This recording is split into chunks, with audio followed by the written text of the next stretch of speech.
దేవునికి మహిమ ఘనత ప్రభావములు కలుగునుగాక. మరొక ఉదయకాల సమయము దేవుని యొక్క మహాకృపను బట్టి మనము పొందుకుని ఉన్నాం. మరి చక్కటి శుభోదయపు శుభముల ద్వారా మరి దేవుని యొక్క సేవకుడిగా మిమ్మల్ని పలకరిస్తున్నాను. దేవుని యొక్క మాటగా మీ ముందు ఆయన మాటను ప్రకటించటానికి ఎంతో ఆసక్తితోనూ కుతూహలంతోనూ ముందుకు వస్తూ ఉన్నాం. ప్రియ సహోదరుడా, సహోదరి, ఈ మాటలు మీరు శ్రద్ధగా వినాలి, ఆసక్తితో గమనించాలి. ఈ మాటలు కొద్దిసేపే అయినా మరి ఎంతో ఆత్మీయతతో కూడినటువంటి మాటలుగా బయలుపరచబడుతూ ఉంటాయి.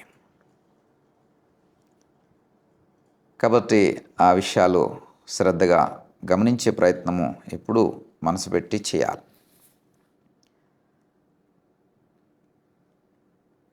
ఒక నూతనంగా పెళ్ళైనటువంటి వధువుకి తన అత్తవారింటికి పంపిస్తూ ఉన్నప్పుడు తన యొక్క తల్లిదండ్రులు ఏదో ఒక కానుక లేదా గిఫ్ట్ ఇచ్చి పంపించడం అనేది సహజం, సర్వసాధారణంగా జరుగుతూ ఉంటుంది. అది హైందవ కుటుంబమైన, క్రైస్తవ కుటుంబమైన, మరొక మరి ఆచార సంబంధమైన కుటుంబాలైన, మరొక కుటుంబమైన. ఈ క్రమంలో తండ్రి కూతురికి ఒక చక్కటి బహుమానాన్ని ఇచ్చాడు. ఏమిటి ఆ బహుమానం అంటే, ఒక క్యాండిల్ ప్యాకెట్, అంటే కొవ్వొత్తులో ఉన్నటువంటి ఒక ప్యాకెట్ని కూతురికి గిఫ్ట్గా ఇచ్చాడు. కూతురు అది చూసి ఒకంత పెదవి విరిచింది.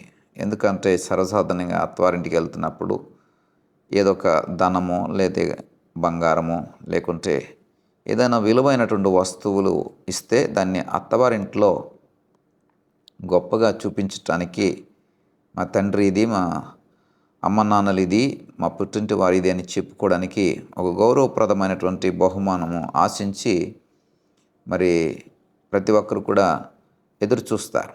కానీ తండ్రి ఒక కొవ్వొత్తుల ప్యాకెట్ ఇచ్చేటప్పటికి ఒకంత ఆమె నిరుత్సాహపడింది. అమ్మ, మరి నువ్వు వెళ్ళిన తర్వాత మీ అత్తారింటి దగ్గర ఈ క్యాండిల్స్ వెలిగించేటప్పుడు మరి జాగ్రత్తగా వెలిగిస్తూ ఉండు. ఈ రోమన్ క్యాథలిక్లు ఆ సంఘాల వారికి ప్రతి ఉదయాన్న జీసస్ లేదంటే సిలువ బొమ్మలు లాంటివి ఆ పటాలు పెట్టుకొని, ఆ పటాల దగ్గర, అంటే పటములు అంటే ఆ ఫోటో ఫ్రేమ్ లాంటివి పెట్టుకొని అక్కడి కొవ్వొత్తులు వెలిగించటము రోమన్ క్యాథలిక్లకి అలవాటు. బాగా వారి యొక్క కుటుంబాల్లో ఈ సాంప్రదాయం ఉంటూ ఉంటుంది.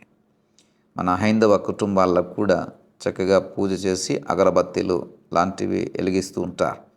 అదొక అలవాటు. మరి ఈ కుటుంబము అలాంటి రోమన్ క్యాథలిక్ కుటుంబం కాబట్టి ఈ తండ్రి రోమన్ క్యాథలిక్ సంఘానికి చెందినటువంటి తండ్రి కూతురికి ఇచ్చినటువంటి ఈ బహుమానాన్ని ఒకంత మరి బాధతోనో లేకుంటే పెదవి రూపుతోనే కూతురు అంగీకరించింది. అత్తవారింటికి వెళ్ళిన తర్వాత ఏమిచ్చారు మా తండ్రి, మీ నాన్న, మీ అమ్మ ఏమిచ్చారని అన్నప్పుడు, మీ పుట్టింటి వారు ఏమిచ్చారన్నప్పుడు ఈ కొవ్వొత్తుల మరి ప్యాకెట్ గిఫ్ట్గా ఇచ్చారని అత్తవారు కూడా చాలా పెదవి విరిచారు. మీ పుట్టింటోళ్ళు యొక్క ఇదా, మీ స్థితి ఇదా, ఎవరన్నా కొవ్వొత్తులు గిఫ్ట్గా ఇస్తారా అని చెప్పి ఒకంత మరి ఏమంటారంటే తక్కువ చేసి మాట్లాడినటువంటి పరిస్థితి అత్తారింట్లో తలెత్తింది. అయితే వీళ్ళకున్న అలవాటు ప్రకారము, ఈ రోమన్ క్యాథలిక్ ఉన్న అలవాటు ప్రకారము ఉదయం లేచి ఆ యొక్క మరి సిలువ పటం దగ్గర, ఆ ఫోటో ఫ్రేమ్ దగ్గర ఆ విధంగా క్యాండిల్స్ వెలిగిస్తున్నటువంటి సమయం వచ్చినప్పుడు ఆ కూతురు క్యాండిల్ తీసి నాన్నగారు ఇచ్చినటువంటి క్యాండిల్ ప్యాకెట్ తీసి ఓపెన్ చేసి క్యాండిల్ వెలిగిద్దాం అనుకుంది. ఆ ప్యాకెట్ తీస్తున్నప్పుడు ఆ ప్యాకెట్లో ఒక లెటర్ రాసి ఉంది. ఆ నాన్నగారు ఆ లెటర్ రాసి అందులో పెట్టారు. ఏమనంటే, అమ్మ, ఈ క్యాండిల్ని గిఫ్ట్గా ఇచ్చాను, క్యాండిల్ ప్యాకెట్ని గిఫ్ట్గా ఇచ్చాను.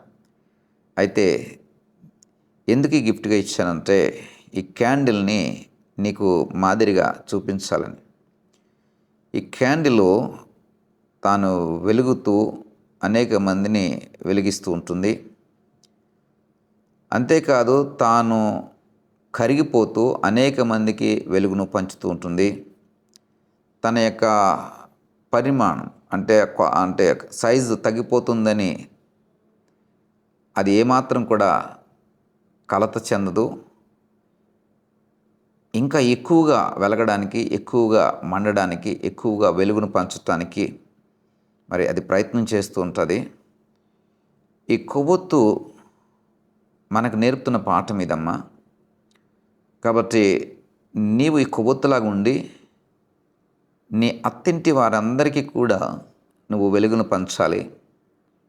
మీ మామగారిని బాగా చూసుకోవాలి, మీ అత్తయ్య గారిని బాగా చూసుకోవాలి, నీ భర్తను బాగా చూసుకోవాలి. నీ అత్తింటి వారందరి కొరకు నువ్వు కరిగిపోయేటటువంటి ఈ కొవ్వొత్తులాగా ఉండి నీ ద్వారా అనేక మందికి, నీ అత్తింటి వారందరికీ కూడా వెలుగును నువ్వు పంచేదానిగా ఉండాలి. నువ్వు కరిగిపోతున్నానని ఏమాత్రం కూడా బాధపడవద్దు. కానీ నీ యొక్క వెలుగు అనేక మందికి జీవితాన్ని ఇస్తుందన్న విషయాన్ని గ్రహించి ఈ కొవ్వొత్తులాగా నువ్వు, ఈ క్యాండిల్ లాగా నువ్వు జీవించాలి అమ్మనేటువంటి ఒక ఉత్తరాన్ని అందులో రాసి పెట్టడం చదివింది. వెంటనే ఉత్తరం చదవగానే మరి కోడలు కూతురు ఏడ్చింది. మా నాన్న నాకు ఇంత దిశానిర్దేశం చేస్తూ ఈ క్యాండిల్ వెనకాల ఇంతటి ఉద్దేశాన్ని కలిగి మా నాన్నగారు ఇది ఇచ్చారా అని చెప్పి ఒక ఇంత ఏడుస్తున్నప్పుడు ఇంటి వారందరూ రావడం జరిగింది. ఏంటమ్మా ఎందుకు ఏడుస్తున్నావు, ఏం జరిగింది అని అంటే ఈ లెటర్ చూపించింది. ఆ లెటర్ చదివినటువంటి అత్తగారు, చదివి వినిపించినప్పుడు విన్నటువంటి మామగారు, అదే సమయంలో మరి తన యొక్క భర్త కూడా ఆ లెటర్ చదవడం, ఆ ఇంటి వారందరికీ కూడా మరి ఈ కుమార్తె యొక్క తండ్రి గారి యొక్క ఉద్దేశాన్ని వారు చదివినప్పుడు అందరూ కూడా ఒకంత మౌనమైపోయారు. ఎంత గొప్ప సూచన కూతురికి తండ్రి చేస్తున్నాడండి, ఎంత గొప్ప ఆలోచన కూతురికి తండ్రి చెప్తున్నాడండి. ప్రియ సహోదరుడా, సహోదరి, ఎందుకంటే నేటి సమాజంలో మరి క్రైస్తవులని చెప్పుకుంటున్న వారే కానీ ఇలాంటి కట్న కానుకలకు లేకుంటే ఇలాంటి ఏమంటారు వాటిని ఆడంబరాలకి ఎక్కువగా అవకాశం ఇస్తూ గొప్పలకి వెళ్ళిపోతున్నటువంటి పరిస్థితులు మనం చూస్తూ ఉంటాం. వివాహము అన్ని విషయాల్లో ఘనమైనదే, కానీ దానిని భ్రష్టు పట్టిస్తున్నటువంటి అనేక క్రైస్తవ విశ్వాసులు మన మధ్యన జీవిస్తూ ఉంటారు. ప్రియ సహోదరుడా, సహోదరి, ఈ మాట ఈ ఉదయకాల సమయంలో నేను ఎందుకు మీకు చెప్పాలని ఆశపడుతున్నానంటే, మీ ఇంటికి మీరే దీపము. నా అభిషక్తునికి నేను అచ్చట ఒక దీపమును సిద్ధపరిచి ఉన్నానని 132వ కీర్తన 17వ వచనంలో దేవుడైన యెహోవా తన అభిషక్తుని కొరకు అక్కడ నేను ఒకటి సిద్ధపరిచాను. ఏంటది? దీపం. అభిషక్తుని కొరకు ఏం సిద్ధపరిచాడంటండి యెహోవా? దీపమును సిద్ధపరిచాడంట.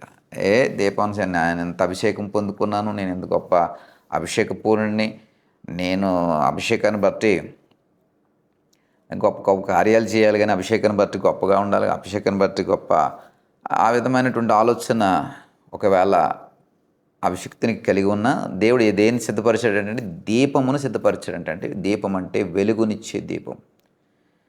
దేన్ని సిద్ధపరిచాడటండి? ఆ దీపమును వెలుగులు పంచే దీపాన్ని సిద్ధపరిచాడంట. అంటే అభిషక్తునికి చెప్తున్న మాట ఏమిటంటే, నువ్వు దీపం మాదిరి ఉండరా బాబు, దీపంలాగా వెలుగును పంచరనైనా, దీపం మాదిరి నీ జీవితాన్ని బ్రతికే ప్రయత్నం చేయి అని ఆ సూచనగా దీపాన్ని సిద్ధపరిచాడట. ప్రియ సహోదరుడా, మన ఇంటికి మనమే దీపం. నిన్ను ఇంటికి యజమానుడిగా ఎందుకు ఉంచాడంటే, ఇంటికి దీపముగా నువ్వు పనిచేయాల. నిన్ను ఆ ఇంటికి యజమానురాలాగా ఎందుకు ఉంచాడంటే, దీపములాగా నువ్వు ఉండాలని. నీవు కరిగిపోతూ నీ ఎదుటి వారికి వెలుగులు పంచు. నిన్ను బట్టి అందరూ ఆనందించి నిన్ను బట్టి సంతోషించి నిన్ను బట్టి మరి ఎంతో గొప్ప సాక్ష్యాన్ని వారు కలిగి ఉంటారు. నీకు చక్కటి తృప్తి, సంతృప్తి నువ్వు కూడా కలిగి ఉంటావు. ఈ ఉదయకాల సమయంలో ప్రయత్నం చేద్దామా? ఒక చిన్న దీపం వలె వెలిగించబడి అనేక మందికి వెలుగులు పంచడానికి చిన్న ప్రార్థన చేస్తా. దయగల తండ్రి, కృపగలిగిన దేవ, మాకు ఇచ్చిన ఉదయకాల సమయాన్ని బట్టి మీకు స్తుత్రాలు. ఇదిగో ప్రభా, మేము దీపము మాదిరి ఉండాలి, క్యాండిల్ మాదిరి ఇదిగోనైనా మా వెలుగులు పంచాలి. కృప చూపించండి. ఈ తీర్మానంలో, ఈ నిర్ణయంలో ఎవరైతే ఆలోచన చేస్తున్నారో వారిని మీరే దర్శించి ఇదిగోనైనా నీ యొక్క కట్టడికి తగినటువంటి జీవితాన్ని, నీ అభిషేకానికి తగినటువంటి జీవితాన్ని కలిగి ఉండటకు కృప చూపించమని యేసు నామమున ప్రార్థించి వేడుకుంటున్నాం పరమ తండ్రి. ఆమెన్.